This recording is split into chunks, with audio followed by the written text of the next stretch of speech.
Bitcoin, udah banyak yang ngomongin kripto, tapi mereka nggak ngerti sebenarnya isinya apa. Jadi udah gede nih, udah viral, tapi orang belum paham tentang teknologinya. Itu saat terbaik untuk kita mulai masuk dan kita mulai. Oke, sebelum kita lanjut, teman-teman boleh subscribe channel ini untuk mendukung channel ini biar berkembang, oke? Di sini, gua akan ajarin kalian semua gimana caranya kalian bisa investasi kripto dari 0 sampai bisa dengan satu video ini aja. Karena sebenarnya kripto ini adalah suatu hal yang kompleks, jadi gua akan bagi video ini ke 3 segmen ya.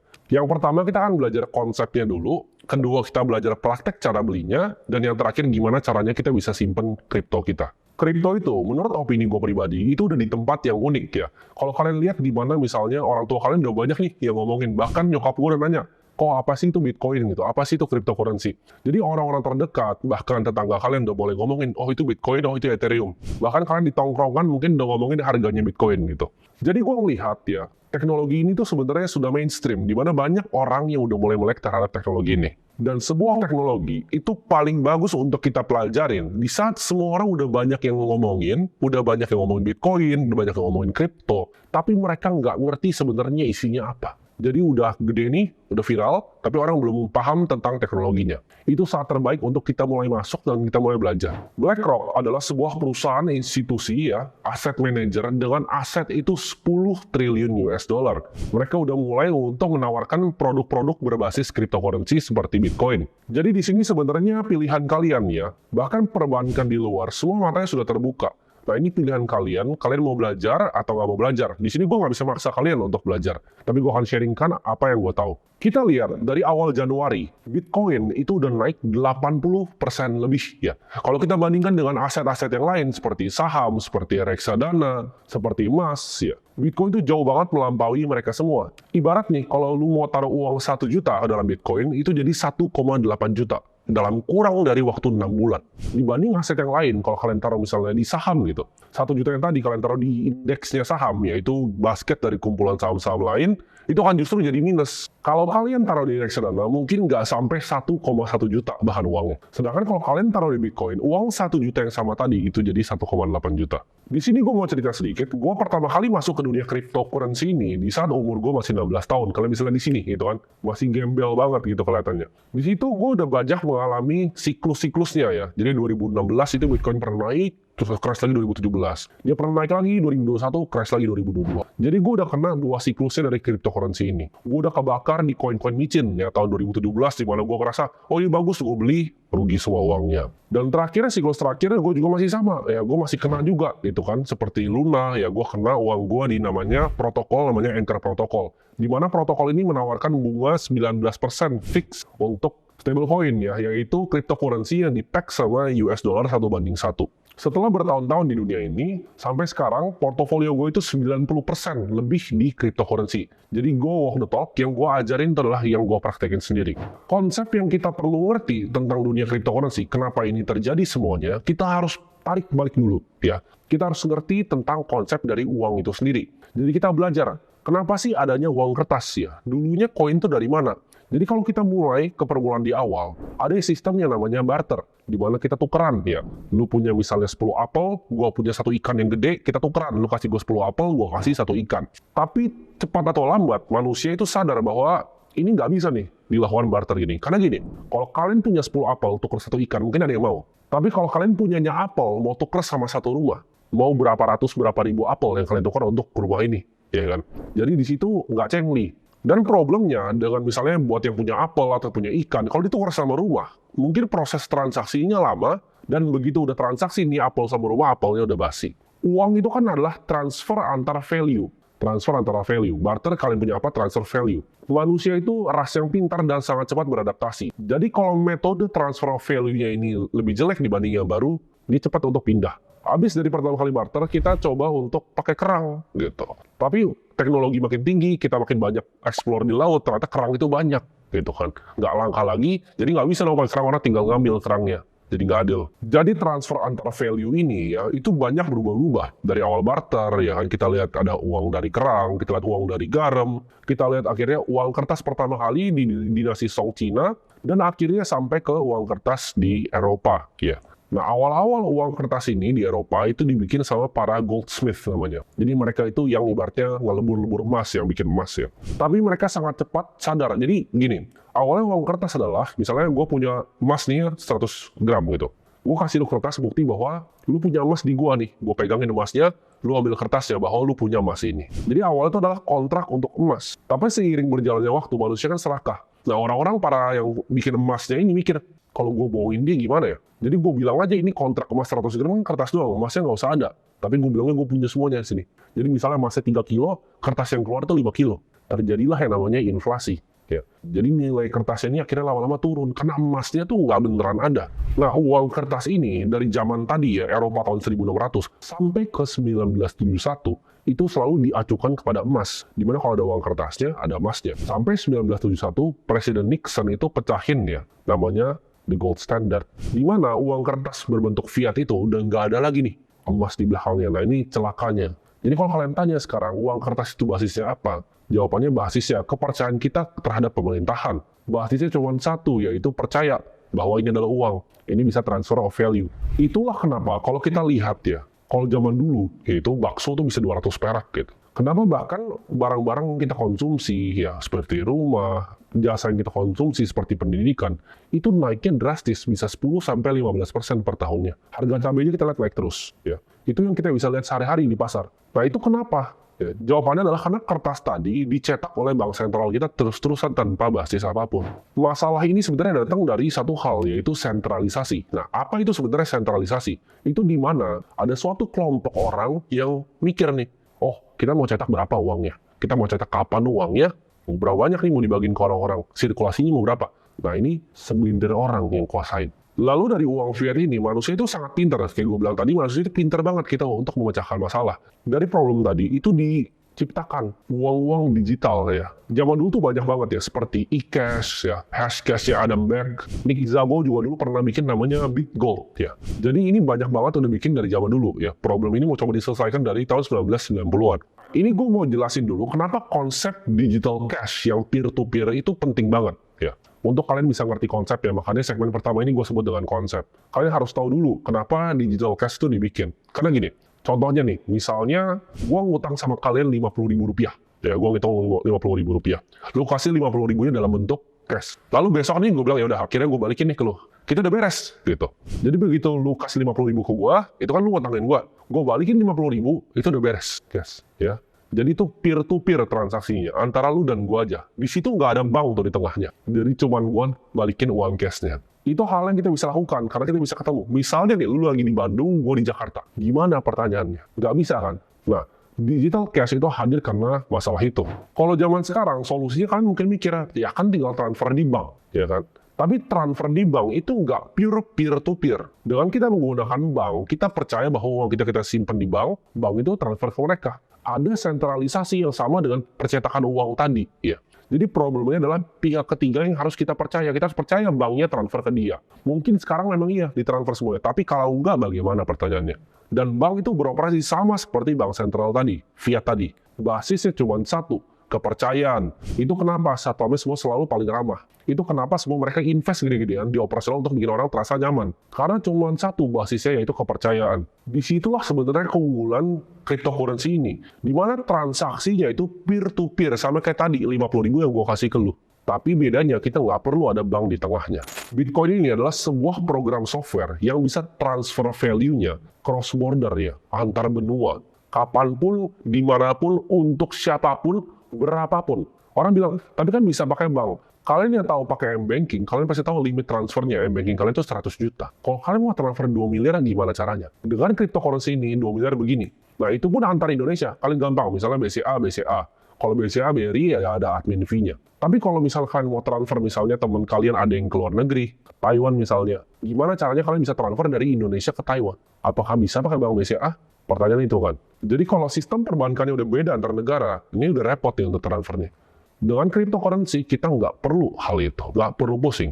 Mau di Afrika kayak, ya, mau di Kanada kayak, mau di Swiss, kita bisa transfer 1 detik kayak ini sampai uangnya. Jadi kan bank itu sebenarnya udah punya sistem digital cash ini. Tapi problemnya apa sama perbankan? Problemnya cuma satu, itu sentralisasi. Jadi cuma ada satu tempat di mana mereka store semua servernya, atau mungkin di beberapa tempat ya. Tapi kalian pernah lihat nggak, kalau satu bank kena hack, kalian nggak bisa akses mobile bankingnya. Dan uangnya itu nggak tahu di mana. Bisa jadi bank yang dihack itu, uangnya ada yang beneran diambil sama hacker keluar, ya, dan digitnya diambil keluar, lalu mereka tambal balik. Kita nggak pernah tahu apa yang sebenarnya terjadi ketika suatu bank dihack. Buat kalian yang nggak mungkin dihack, udah banyak yang terjadi, ya. Kalian lihat kasus bank terakhir yang dihack, itu kalian nggak bisa buka aplikasi, mau transfer nggak bisa.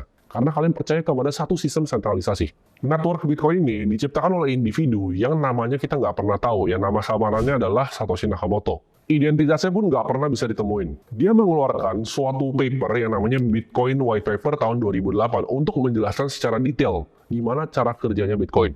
Nah, di sini gue tuh nggak akan bedah semuanya ya white papernya, karena itu butuh mungkin ya ekstra 2 jam lagi nih kita di sini untuk bedah white papernya. Tapi kalian bisa lihat abstraknya di sini. Purely peer-to-peer version of electronic cash would allow online payments to be sent by one party to another without a financial institution. Artinya apa? Sebuah transaksi peer-to-peer, ya kayak tadi uang, yang nggak perlu percaya kepada finansial institusi apapun. Bahkan nggak lewat bank apapun, nggak lewat sentralisasi apapun. Problem besar yang diselesaikan oleh white paper ini adalah transfer of value tadi. Tapi ini dulu masalah yang orang bilangnya mustahil ya. Nggak mungkin bisa ada transaksi seperti itu. Karena kenapa? Kalau misalnya digital cash nih, orangnya semua harus jujur dong. Berarti dia punya uang berapa, dia keluarinnya berapa, spendingnya berapa, harus jujur. Kalau dalam sistem sentralisasi ada bank ini yang keep ibaratnya tally ya, antara spendingnya berapa, account-nya berapa. Misalnya kita punya account 10 juta. Kalau kita transfer 7 juta, bank catat kita tinggal sisa 3 juta. Nah problemnya kalau nggak ada banknya, gimana caranya kita tahu 10 juta, dia spending 7, nih ini tetap 3. Kenapa nggak dia ganti aja ya kan? Dia hack, dia ganti jadi 10 lagi. Nah itu nggak pernah bisa diselesaikan sama siapapun sampai 2008 Satoshi ketemu jawabannya. Makanya itu adalah orang bilang gimana caranya. Jadi cara ngilangin masalah dalam accounting namanya double entry. Dimana tadi uangnya udah keluar tapi bisa dihack terus ada lagi. Nah dia ketemu nih solusinya, makanya menurut gua teknologi Bitcoin itu sangat revolusioner. Dia bikin suatu konsep ya, daripada semuanya disimpan di satu bank ini di tengah, dihack habis, dia mikir gimana caranya sistem ledger di dalam bank ini disebar ke semua komputer di dunia. Jadi namanya nodes Bitcoin ya. Jadi nodes Bitcoin itu adalah yang running semua ledgernya. Jadi gue tuh bisa running ya, dan gue running juga nodes Bitcoin. Ada banyak orang, ada puluhan ribu, bahkan ratusan ribu yang running ini. Node itu sebenarnya cuma komputer biasa yang kalian bisa download Bitcoin software-nya, lalu dia running buat kalian bisa verifikasi semua transaksi on-chain-nya. Jadi ledgernya itu nggak di satu tempat, kayak misalnya Bank BCA gitu. Bank BCA mungkin ya dia ada beberapa server, tapi dia doang yang punya ledgernya. Sedangkan Bitcoin ini, node-nya tersebar di komputer-komputer orang rumahan. Jadi nggak akan bisa mati networknya. Kayak gue bilang tadi, problemnya dengan tempatnya satu, di-hack itu langsung bubar ledgernya. Jadi kalian gambaran simpelnya seperti ini. Komputer tinggal download software Bitcoin itu jadi running node di situ. Jadi ada banyak nih running node-nya ini. Nah ini semua validator Bitcoin ini dikumpulin jadi satu blok ya. Nah baru blok ini tiap 10 menit ya dia bikin sebuah rantai ke blok yang baru lagi. Jadi ini dikumpulin, dipooling semua jadi suatu blok. Udah jadi bloknya setiap 10 menit dia bikin rantai ke blok yang lain. 10 menit lagi dia bikin rantai ke blok yang lain lagi. Dan ini udah dibuat dalam software-nya. Jadi ini udah diprogram semuanya. Dari genesis blok atau blok yang pertama sampai blok yang sekarang nih. Jadi tiap kali kalian transaksi Bitcoin, semuanya itu dicatat ya di distributed ledger tadi, dijadiin satu validator jadi blok ya. Ini namanya blockchain. Nah banyak banget orang-orang di YouTube yang ngomongin tentang blockchain, tapi mereka nggak ngerti konsep aslinya seperti apa. Nah setiap blok tadi, kan gue bilang tadi setiap 10 menit ada blok baru. Setiap bikin blok ya, dalam rantai ini ada namanya hashing. Jadi dari blok 1 ke blok 2 itu ada hashnya. Blok 2, blok 3, blok 4, blok 5. Contohnya gini, misalnya ada 10 ya, transaksi ada banyak, lalu ada 10 blok 1 sampai 10. Untuk kalian bisa ganti distributed ledger yang pertama, ya transaksi yang pertama, lu harus ganti yang 2, 3, 4, 5, 6, 7, 8, 9, 10. Dengan hashing tadi, ya gue nggak bahas hashing di sini karena terlalu kompleks dan makan waktu yang panjang. Tapi kalian ngerti maksudnya. Dan nggak mungkin dong Bitcoin bloknya cuma 10 biji. Ya kalian bayangin blok Bitcoin itu sekarang udah berapa banyak. Jadi itu terhubung semua rantainya sampai yang ke pertama. Jadi kalau kalian mau hack satu di tengah, nomor misalnya kalian mau hack nih blok nomor 120. Lu harus hack dari nomor 1 sampai nomor sekarang. Possible nggak? Jawabannya enggak. Untuk satu aja itu makan waktu, makan kuantum komputer gitu. Untuk bisa kalian pecahin satu. Karena encryption namanya SHA-256. Itu butuh kuantum komputer untuk pecahin satu. Untuk pecahin semuanya, hampir mustahil. Itu nggak ada yang pernah bisa bobol selama dari 2008 mulai white paper sampai sekarang. Padahal bounty-nya, ibaratnya imbalan untuk ngebobol itu sangat besar. Dan kita tahu manusia itu sangat pintar, banyak banget hacker-hacker yang super jago di dunia. Tapi nggak ada satupun yang bisa nge-hack Bitcoin. Kenapa? Karena sistemnya dibuat hampir mustahil untuk bisa di-hack. Kalau kita lihat dari total kapitalisasi pasarnya, ya, harga Bitcoin semuanya itu 600 miliar dolar. Itu lebih besar dibanding bank-bank seperti JP Morgan, Bank of America, dan bank-bank lain yang besar di US. Kalau kalian bisa hack itu satu itu, kalian bisa ganti semuanya, kalian bisa dapetin 600 miliar dolar. Ya. Tapi nggak ada yang bisa satu dunia ini. Jadi kalian dapat konsep gambaran ya tentang gimana cara kerja Bitcoin itu. Pertanyaannya gimana cara belinya? Jadi kalau kalian cara belinya, ini untuk pemula yang awam ya, karena ini kan videonya untuk pemula. Mungkin di sini beberapa ada otaknya udah mulai ngebul, jadi kita akan praktek pakai exchange lokal.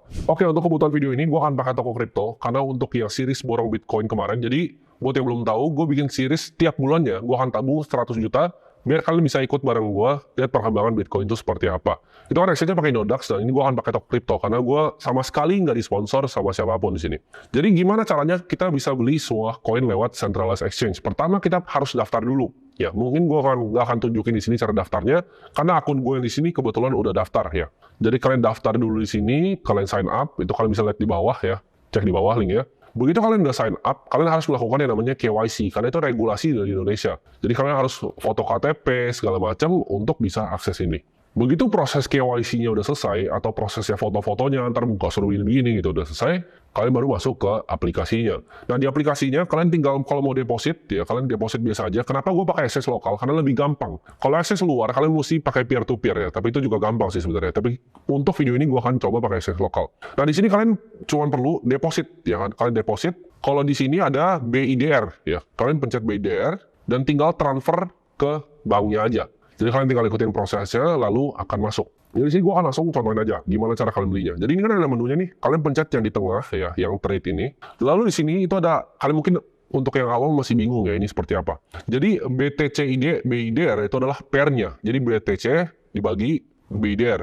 Nah, BIDR itu adalah stable coin-nya rupiah gitu. Jadi itu bukan rupiah asli, tapi itu adalah stable coin-nya rupiah. Nah, begitu kalian pencet, kalian bisa ganti nih di sini pairnya. Mau BNB, Bitcoin, Ethereum, dan lain-lain. Tapi untuk video ini gue akan tunjukin gimana caranya kita bisa beli Bitcoin pertama kali. Nah, di sini gue saranin kalian, ini kan ada dua, mungkin kalian banyak yang bingung ya. Ini ada harga, ada quantity. Jadi harga itu adalah harga Bitcoin dalam rupiah. Ya, jadi ini antriannya tuh 457, 225 juta sekian, dia berganti-ganti terus gitu kan.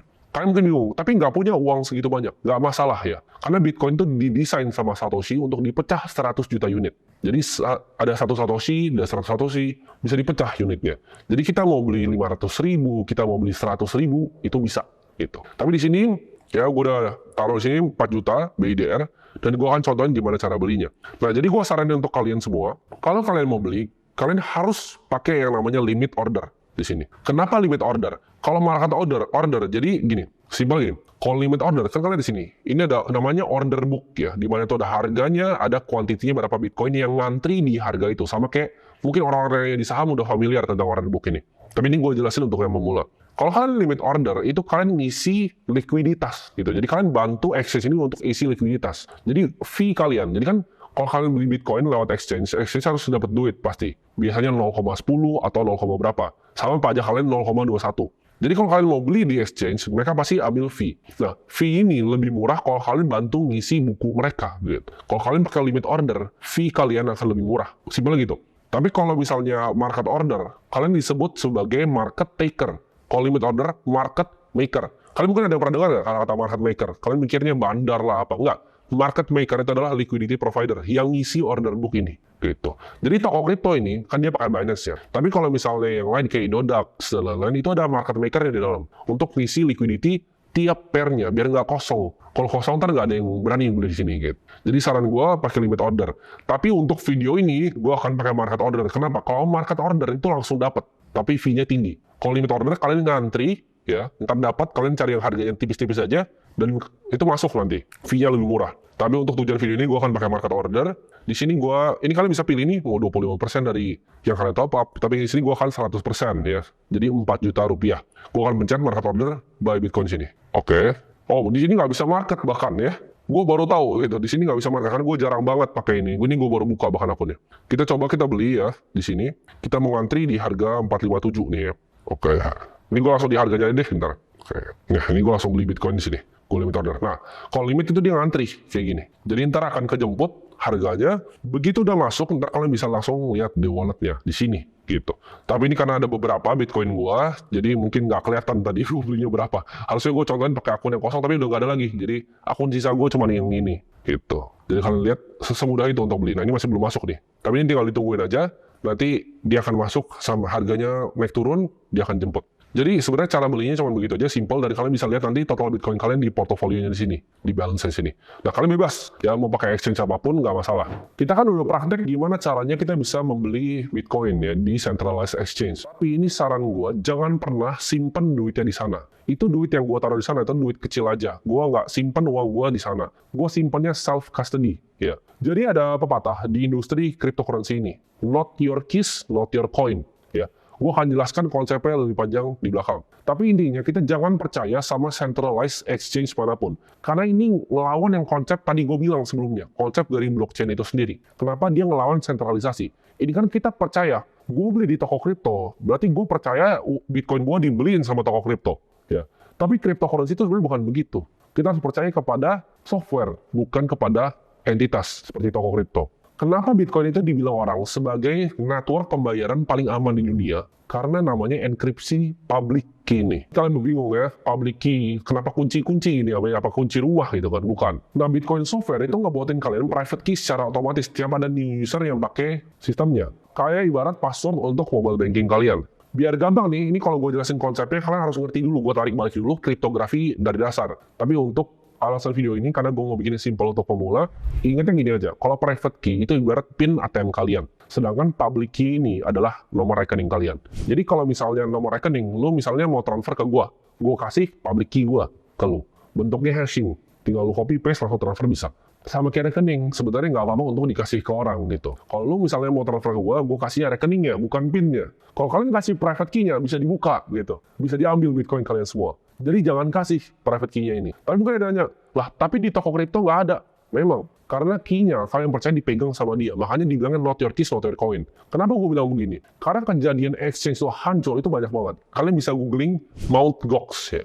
Kalian googling lagi Quadriga X. Kalian google yang terakhir yang bikin rusuh satu dunia yaitu FTX. Jadi kita nggak bisa percaya siapapun di dunia blockchain ini. Kita verifikasi bukan percaya. Karena kalau percaya sama aja, balik lagi kayak sistem tadi. Kita percaya sama bank. Ya taruh di bank aja uangnya gitu. Tapi dengan kripto ini kita belajar self custody. Kita jadi bank kita sendiri. Dengan simpan Bitcoin kita langsung direct di blockchain-nya. Nah pertanyaannya gimana caranya? Nah ada dua caranya. Buat kalian yang nggak punya budget, kalian bisa pakai namanya Hot Wallet. Yaitu gratis, kalian cari aja di App Store misalnya contohnya ya, Trust Wallet, Blue Wallet, ya atau Zengo gitu. Kalian bisa pakai wallet-wallet itu. Tapi itu terkoneksi di internet dan menurut gua masih bahaya. Paling aman kita melakukan yang namanya cold storage atau penyimpanan dingin. Maksudnya apa? Kalian pakai device ini, ya ini beli gitu. Ini gue nggak disponsor sama siapa. Pokoknya kripto gue nggak disponsor di sini. Ini gue pakai Trezor ya. Jadi gue pakai 3 cold card, Trezor sama Ledger. Jadi kalian simpannya di sini. Nah kalian bingung, apakah Bitcoinnya di sini? Kalau ini hancur gimana? Gak masalah kalau ini hancur. Ini cuma device untuk konekin kita ke blockchain-nya, ini gitu. Jadi untuk buka device ini, nanti kalian akan namanya ada seed phrase. Ya. Sama, kalau kalian coba nih, Hot Wallet gitu, misal kalian download Trust Wallet, nanti kalian disuruh tulis di kertas ya, 12-24 kata. Nah itu namanya seed phrase. Nah seed phrase ini jangan sampai dikasih ke orang dan jangan sampai hilang. Kalau seed phrase ini hilang, kripto kita hilang. Jadi gini, kalau ini hilang nih, gue gak masalah, karena gue punya seed phrase-nya. Jadi begitu contohnya. Kenapa gue suka banget sama konsep dari cryptocurrency ini? Gue gak perlu punya apapun. Gue gak perlu punya rekening bank. Gue gak perlu punya uang rupiah gue taruh di apartemen gue gitu. Misalnya nih, kalau hari ini Indonesia ada krisis, gue bawa aja nih, atau terserah gue nggak bawa juga nggak masalah. Gue tinggal bawa beginian, ya. Gue kabur misalnya ke Vietnam, ke Kamboja, ke Thailand, itu uang gue semua di sini. Ya, uang gue nggak ada di Bank Indo. Gue nggak usah sibuk-sibuk transfer ntar dibekuin atau apa, nggak perlu. Ini nggak bisa dibekuin. Ya karena Bitcoin gue ada direct di blockchain. Gue pokoknya nggak pernah percaya sama exchange. Jadi gue taruh di exchange itu sangat sedikit dari total aset gue. Walaupun di exchange itu coba untuk FAFIFU ya, mereka bilang ini adalah proof of reserve gitu kan. Ini pakai Merkle tree dan banyak hal-hal teknis lainnya untuk buktiin bahwa beneran ada. Gue tetap nggak pernah percaya. Gue percaya ke software bukan manusia. Ya bahkan toko kripto pun gue nggak percaya. Ya walaupun CEO-nya ini teman gue sendiri ya, CMO-nya juga teman gue sendiri kan bisa di sini. Ya, walaupun teman gue sendiri, gue juga tetap nggak percaya.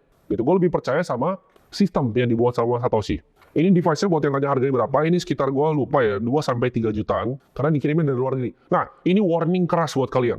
Ya, ini warning keras sama buat kalian. Jangan pernah beli beginian, Trezor, Ledger, Cold Card, apapun itu. Jangan pernah beli di marketplace kayak Amazon, Tokopedia. Karena mereka bisa udah buka, mereka catat seed phrase-nya, dicolong Bitcoin kalian. Jangan pernah beli dari Tokopedia, jangan pernah beli dari Shopee, jangan pernah beli dari marketplace, jangan pernah beli dari teman kalian. Belinya langsung dari situs resminya. Ya, kalian cari aja di Trezor atau di Ledger, terserah kalian mau kayak mana. Harganya sekitar 2-3 jutaan. Jadi dengan device itu kalian bisa verifikasi sendiri kepemilikan Bitcoin dari kalian. Nah buat kalian yang udah mulai pusing nih, otaknya mulai ngebul nih ya belajar kayak gini, ini baru 1% dari ilmu tentang Bitcoin. Bahkan mungkin belum sampai 1%. Jadi masih banyak banget knowledge yang bisa dipelajari tentang teknologi ini. Kita belum bahas enkripsinya, SHA-256 itu apa. Kita belum bahas tentang sistem dari mining Bitcoin.